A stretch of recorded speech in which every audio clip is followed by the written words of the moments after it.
Hey, what's up guys? Tyler here with Secure Team. Today's a very rough day for me, and some of you may have known about this if you follow me on Facebook and Twitter, but we had a member, well, I called him a member of Secure Team, pass away today. This is Glenn that you're seeing here. He was my buddy, he was my kitty, and he suddenly passed away this morning. Now, for those of you who have followed my channel for a while, if you'll remember, Glenn, who is also known as the Alien Kitty, was featured in my very first face reveal video that I put up some time back. If you saw that video, you'll notice at one point this little gray kitty walks into the frame while I'm trying to record, and that's him. That's Glenn. He was only 1 year old as of today, and this morning we woke up to find him barely breathing, pretty much catatonic. Rushed him to the ER at the veterinary clinic, and he passed away shortly afterwards. Glenn was very special to me, and if you have pets, you'll understand why. And I call him a member of Secure Team because not only was he a part of the channel after we featured that video and got an amazing outpouring of people who deemed him the Alien Kitty, specifically because he just had this crazy face and shape to his head and eyes that made him look like a little alien gray kitty. And there wasn't a day that went by that he was not sitting here on my lap while I recorded and worked on videos. So he very much was a part of this team and of this channel, and he was my buddy. And so, as you can imagine, it's been a very tough day, been a very tearful day.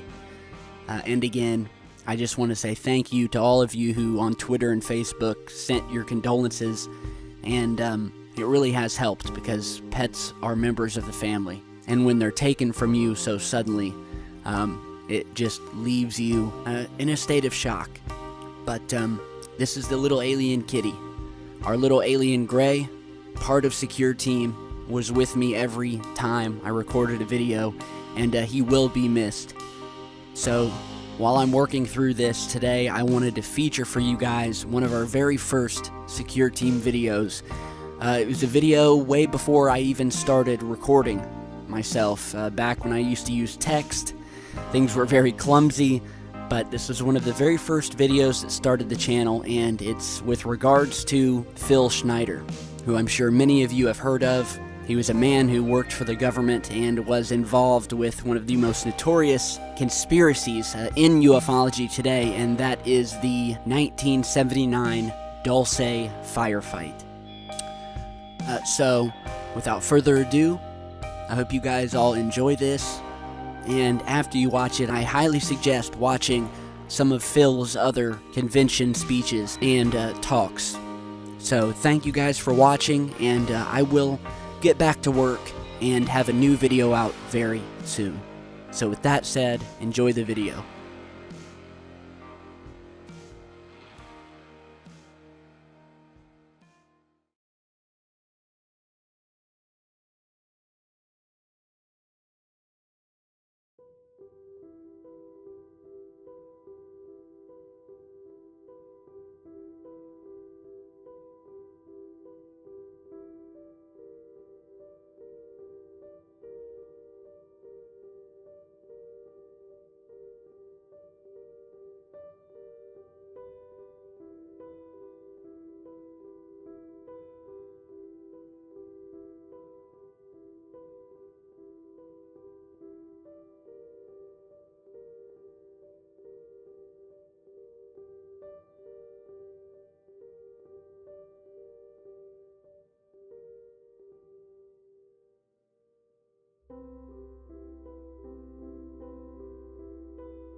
Now, another thing I want to reach to you is that during the unbelievable part, I was involved in building another base inside of Dulce, New Mexico, which is Los Alamos laboratory. It's a biological laboratory. On the southwest part of the Archuleta Mesa, we built an underground facility, a better part of 3 cubic miles hollowed out underground. Then to the southwest of that, we were in the process of the early stages of building. We drilled 4 large tunnel-like holes. Some of them ran 2.5 miles under the surface. Number of the original wells or drilling machines that were used were at the rate of 2 miles a day. It was fairly rapid. The equipment kept coming up broken. So we wanted to go down, we wanted to send somebody down there, a human observer, or human observers in this case, to find out what was going on. Well, to our total surprise, first of all, the government knew all about it. They didn't tell anybody. When I saw Green Beret and Black Beret people encamped inside of our geologist camp, I knew something was up, the gig was up. First of all, I knew all about the alien agenda. I'll explain that in a few minutes. The large alien grays had been encamped there for as best as believed possible about 400 or 500 years. Had been one of their internal bases. And we'd drilled holes right on top of it. All the stinking air, all the black sooty air came right out as soon as the first hole was sunk, and all this soot came up, and well, that's when all the hell broke loose, really, all started. Anyway, after we drilled all 4 holes, it took about 2 days to drill all 4 of them. And when you build an underground base, you drill 4 basic holes, and then you build called stopes or cross-member holes across, and then you use blasting equipment, special blasting equipment by the analyzation of the rock formation, and you literally blast out or tunnel out or deflagrate or melt rock out to build the large rooms that are required for this underground base. Well, in this process, I was lowered down the basket of one of these holes, and about from me to this elderly woman here in the front was sitting a 7-foot tall alien gray. The stench was worse than the worst garbage can you can imagine. The person the entity was absolutely horrible. I didn't waste any time. I reached for my pistol. At that time, as an engineer, I didn't have time to carry all the folderol of one of these big submachine guns that all the sea spray and the yellow fruit and all the outer perimeter and inner perimeter security people carried. I carried a little Walter PPK pistol with a 9-shot clip. This was in late August of 1979. Now, you got a regular suit of clothes, you got a regular clothes on, plus you're in almost like a spacesuit environment, and you're reaching for a gun. It's not the easiest thing to do, and then to pop a clip in it and start shooting. And I killed 2 of them. Yes, they're mortal, and they do die. However, in the process, one of them did this. All I remember is that he just kind of waved his hand in front of his chest, and the next thing I know, this blue beam hit me and just literally opened me up like a fish, and burnt my fingers right off of me. And it was some form of electrical force, because the kind of like being hit by a lightning bolt burned all my toenails off of me. Completely crispy crittered my left foot, burnt the shoe right off of me. All I remember is the smoking remains, and I'm still conscious, but in and out of, I didn't remember much. And there was a Green Beret that was right behind me that risked his life. In fact, he died. But he risked his life. He shoved me back in the basket and hit the button and took me up. And I wouldn't be alive talking to you today if it wasn't for him. I'm forever indebted. He lost his life.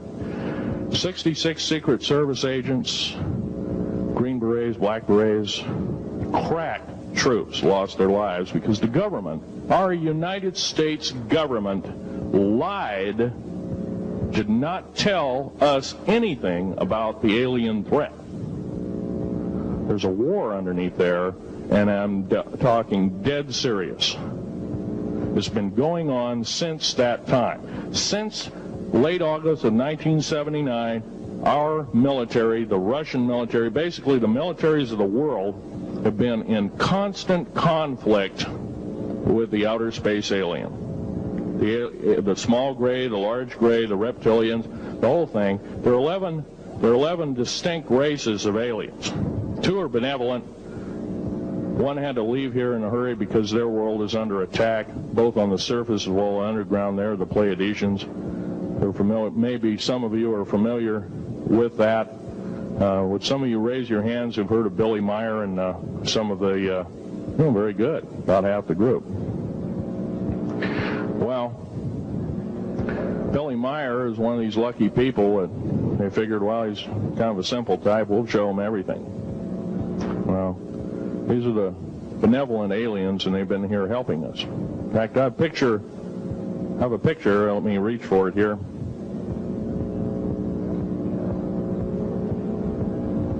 I have a picture of one of the aliens been working for the United States Pentagon for the last 58 years. His name is Valiant Thor. He's right here. There's my father in the background. This whole place, the ready room of the USS Eldridge, Al Bielek has probably explained, or maybe even shown you this picture. There's a list of some of the notable people in it. They're all the atomic bomb scientists of the day, all the time variant experimentalists of the day, all the top physicists of that particular day. This was in August of 1943. Now this guy has not changed one iota in 58 years. Started work, he came here, crashed here or whatever, whether he's under duress or not. He started work for our U.S. Navy and military operations in 1937, either 37 or 38 is what I've been told. So it's for 58 years, this man's been employed, probably under duress. If you don't do as we say, we're just going to use you for alien bait or something, I don't know. But anyway, he basically hasn't changed. He lives for 490 years, is what he says his lifespan is.